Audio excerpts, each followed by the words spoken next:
Okey geng, hari ni ada satu kereta 7-seater yang saya akan tunjukkan korang, iaitu Pro 2 Arus 1.5 full spec guys. Okey geng, korang semua mesti nak tahu bulanan dia kan.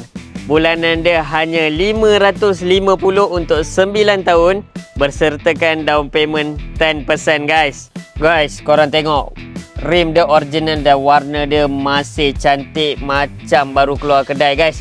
Dan warna body dia pun masih original daripada kilang. Dan kita ada satu jajan yang istimewa, iaitu side step Ini bukan sekadar aksesoris ataupun hiasan Ini saya dah try, korang tengok ni. Memang puas hati guys. Okey guys, korang tengok steering dia multi-function siap boleh jawab call, boleh volume up, volume down. Dan korang tengok infotainment dia, siap ada screen saver Okey, bahagian bawah ni untuk macam biasalah, untuk adjust icon on off, boleh unlock kereta.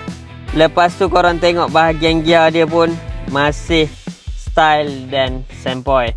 Okey, untuk seat dia pula guys, didatangi dengan seat leather sebab dia full spec advance Cantik lagi guys, tak ada koyak, tak ada mereka guys. Okey, bahagian belakang dia saya tak perlu cerita sangat kot, korang sendiri boleh nampak. Memang selesa, memang luas lah.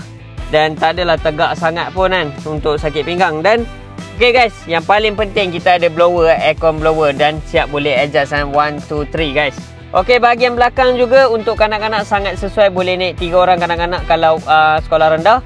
Kalau abang-abang sekolah menengah, boleh duduk 2 orang. Bahagian belakang boot dia okey guys, saya tak naklah cerita lebih-lebih, korang sendiri pun nampak.